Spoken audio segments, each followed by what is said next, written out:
2 రోజుల్లో తనకు బెయిల్ ఇవ్వకపోతే ఆత్మహత్యే శరణ్యం అంటూ పోసాని కృష్ణమురళి న్యాయమూర్తి వద్ద పేర్కొన్నటువంటి నేపథ్యంలో అసలు పోసాని కృష్ణమురళి న్యాయమూర్తి వద్ద అటువంటి కమెంట్స్ ఎందుకు చేశారు అనేది మనం పూర్తి స్థాయిలో విశ్లేషణ చేసుకుందాం. ప్రస్తుతం మనతో పాటున్నారు ప్రముఖ రాజకీయ విశ్లేషకులు, ప్రముఖ సీనియర్ జర్నలిస్ట్ దుర్గా వడ్లమాని గారు. వారితో మాట్లాడదాం.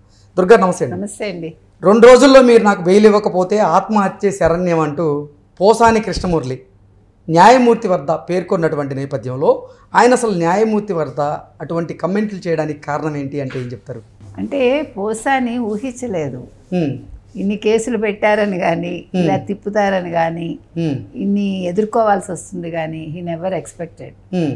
మనం కూడా ఎక్స్పెక్ట్ చేయలేము. మనకి అందుకే న్యాయమూర్తి వద్ద ఇప్పుడు పోసాని కృష్ణమురళి బోర్న విలపించారా అంటే ఏం చెప్తారు? ఏదో విలేకరులతో మాట్లాడితే కేసులు పెడతారని తెలియదు, తప్పని నాకు తెలియదు అంటున్నాడు. ఏంటో మరి తర్వాత నా మీద ఇన్ని కేసులు ఉన్నాయనే తెలియదు, మీరు లై డిటెక్టర్ పరీక్షలు నిర్వహించండి, పబ్లిక్ ప్రాసిక్యూటర్ మా మీద అన్యాయంగా నిందలు వేస్తున్నారు అని అంటాడు అతను. ఏది ఏమైనా పోసాని ఇప్పుడు బెదిరించాడు న్యాయమూర్తిని. మీరు నాకు బెయిల్ ఇవ్వకపోతే నాకు ఆత్మహత్య శరణ్యం అన్నాడంటే దాని అర్థం ఏంటి? లై డిటెక్టర్ పరీక్షలు నిర్వహించండి, మేము తప్పు చేస్తామని తెలిస్తే నరికేయండి అంటున్నాడు. నువ్వెవరు జడ్జిమెంట్ ఇవ్వడానికి? ఇన్ని తప్పులు చేయకూడదు పోసాని, ఇన్ని తప్పులు చేయకూడదు పోసాని. ఇది కూడా తప్పులే, మీకు అర్థం కావట్లా. మీరేమో పోసాని ఇన్ని తప్పులు చేశారని చెబుతున్నారు, ఆయనేమో నేను అసలు తప్పే చేయలేదని చెబుతున్నాను. తప్పు చేసినాడు, నేను తప్పు చేశాను ఒప్పుకుంటాడు ఎక్కడైనా. నేను దొంగతనం చేశానంటే నేను దొంగ ఆయన ఒప్పుకుంటాడమ్మా. ఇది తిట్టడం అనేది పెద్ద నేరం. తర్వాత ఏమంటున్నాడు, నేను నంది అవార్డుల విషయంలో నేను ఆ రకంగా మాట్లాడినందుకు నా మీద కక్ష కట్టి పార్టీ మారనందుకు లోకేష్ నా మీద కేసులు పెట్టించాడు అన్నాడు. మరి ఇది కూడా తప్పే కదా. ఎందుకు ఇన్ని తప్పులు చేస్తున్నాడు పోసాని ఆత్రంలో? సరే, ఈ తప్పులన్నీ పక్కన పెడితే అంటే న్యాయమూర్తి ముందు ఆయన నాకు మీరు బెయిల్ ఇవ్వకపోతే ఆత్మహత్య శరణ్యం అని చెప్పడం నిజంగా ఆయన మీద ఇప్పుడున్న కేసులు కాకుండా మరో కేసు కూడా కొత్త సెక్షన్లు ఆయన మీద నమోదు కాబోతున్నాయి? ఖచ్చితంగా వస్తాయండి, ఖచ్చితంగా కొత్త కేసు వేస్తారు. ఎందుకంటే జడ్జిని బెదిరించడం ఏంటండి మనం? నువ్వు ఇప్పుడు కాదు, ఇన్ని కథలు రాశారు, ఇన్ని డైలాగ్స్ రాశాడు అతను, నీకు తెలియదా ఏం మాట్లాడాలో ఏం మాట్లాడకూడదు? మీ పొన్నవాళ్ళు చెప్పలేదా? అయితే పొన్నవాళ్ళు ఇలాంటి పనికిమాలిన విషయాలు సలహాలు ఇస్తున్నాడా? ఇప్పుడు పొన్నవాళ్ళు మాట్లాడారు. పోసాని కృష్ణమురళి గారు బోర్న విలపించడానికి కారణం ఏంటి అంటే, పోసాని అనే అతను ఎక్స్పెక్ట్ చేయలేదు. ఏదో కేసు వేశారు, ఇంటికి పంపించేస్తారు బెదిరిస్తే అనుకున్నాడు. కానీ ఇన్ని ఊళ్ళు తిప్పిస్తారు, ఇన్ని కేసులు నా మీద వేశారు అని అనుకోలే. జనసేన కార్యకర్తలతో పెట్టుకుంటే ఎలా ఉంటుందో ఇప్పుడు వైసీపీ వాళ్ళందరికీ ఇది ఒక గుణపాఠం. ఓకే, వాళ్ళు ఇంతకాలం నోరు మూసుకుని ఉన్నారు, ఇప్పుడు అవకాశం దొరికింది, ఎవడికి వాడు పెడుతున్నాడు కేసు. అది వాళ్ళ ఇష్టం, మీరు పెట్టద్దని చెప్పడానికి మీకు హక్కు ఉందా? ఇప్పుడు మీరు తప్పు చేశారండి, తప్పు చేశాక నా మీద కేసు పెట్టకండి అని మీరు ఎట్లా అంటారు? బాధపడ్డవాడు, మనోభావాలు దెబ్బతిన్నవాడు పెడుతున్నాడు. మీరే కదా అంటారు మా మనోభావాలు దెబ్బతిన్నాయని వైసీపీ వాళ్ళు. అలాగే జనసేన వాళ్ళ మనోభావాలు దెబ్బతిన్నాయి. మీరు ఆడవాళ్ళు అంటే ఎవడు ఊరుకుంటాడు? ఇది గుర్తుపెట్టుకోండి. అంటే రాజకీయపరమైనటువంటి విమర్శలు చేయడం తప్పు కాదు, కానీ వ్యక్తిగత విమర్శలు, వ్యక్తిత్వ హననం చేస్తే మాత్రం ఇటువంటి చర్యలు తప్పు. ఏం మాట్లాడాడండి? నీ కూతురు పెద్దదవుతుంది, నేను బతికే ఉంటాను, ఎంత తప్పండి.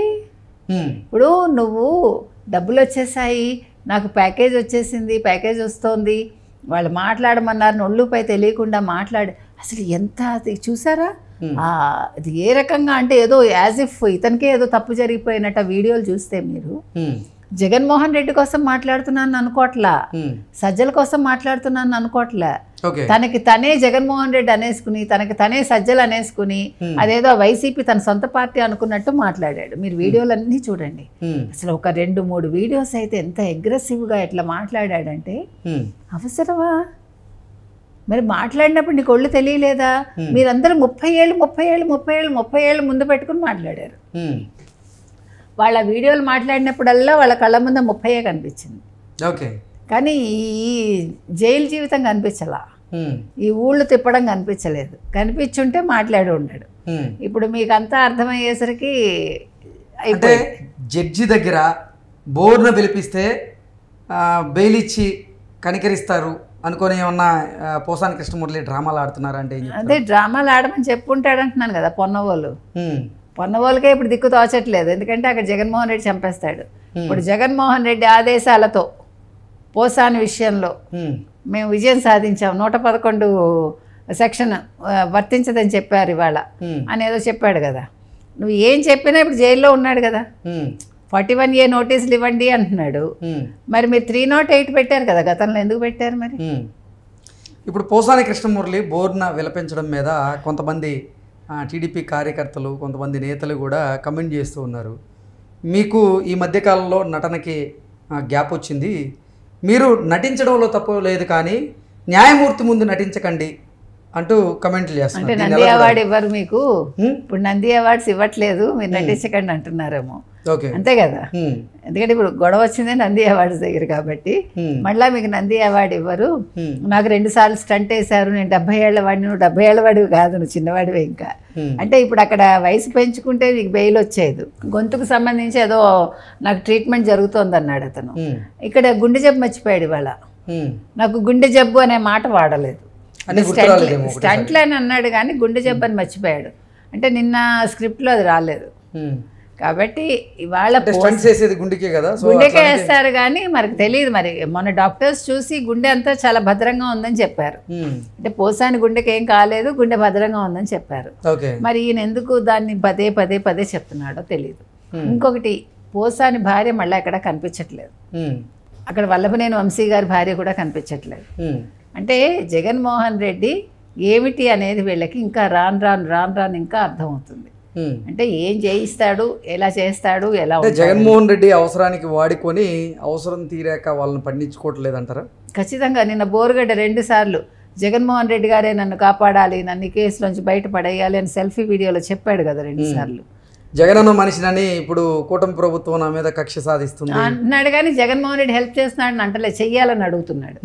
కాబట్టి వీళ్ళందరికీ అన్నీ అర్థమవుతాయండి, ఏం కంగారు లేదు, అర్థం అయిపోయింది. ఇంకా వాళ్ళు చేయగలిగింది ఏం లేదు. ఇప్పుడు తప్పులు చేయటంలో కూడా ఇలాంటి తప్పు చేయకూడదు, ఇది బాగా అందరికీ గుణపాఠం కావాలి. ఓకే, ఇప్పుడు పోసాని కృష్ణమురళి గారు న్యాయమూర్తి ముందు బోర్న విలిపించిన నేపథ్యంలో ఆయనకి నిజంగా బెయిల్ వచ్చేటువంటి అవకాశం ఎందుకు ఇస్తారండి? ఏడిస్తే ఇచ్చేస్తారా? అప్పుడు చాలా మంది ఇంతకంటే ఏడ్చే వాళ్ళు ఉన్నారు, ఇంతకంటే డ్రామాలు ప్లే చేసే వాళ్ళు ఉన్నారు, వాళ్ళందరూ ఏడిస్తే ఇచ్చేస్తారా మీరు? మరి చంద్రబాబు నాయుడు గారు ఏడిస్తే మీరందరూ ఎందుకు దాన్ని వ్యంగ్యంగా చూపించారు? దాని మీద వ్యంగ్యంగా ఎందుకు కమెంట్ చేశారు? భువనమ్మ గారు బాధపడితే మరి భువనమ్మ గారి మీద ఈయన గారు ఏం మాట్లాడాడు?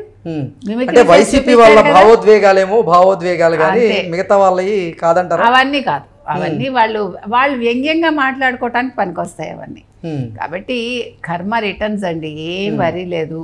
అంటే పోసానికి నిజంగా తెలీదు, సిన్సియర్గా పోసాని చాలా ఆవేశంలో చాలా నన్ను కాబట్టి పిలిచారు అనుకుని ఇలా ఎగరేసుకుంటూ వెళ్ళిపోయాడు. ఇవాళ ఇలా మర్చిపోయాడు దెబ్బకి, మొన్నటితోటే మర్చిపోయాడు. మీకు గుర్తుందా, ఇంతకుముందు జడ్జి దగ్గరికి వెళ్ళినప్పుడే రాజా అని అనకూడదని చెప్పారు, అది బాగా గుర్తు పెట్టుకుని, ఎందుకంటే భయపడ్డాడు. కాబట్టి ఇప్పుడు రాజా లేదు, కూజా లేదు, ఒకటే ఒకటి జైలు, అంతే. ఓకే అండి, థ్యాంక్ యూ సో మచ్.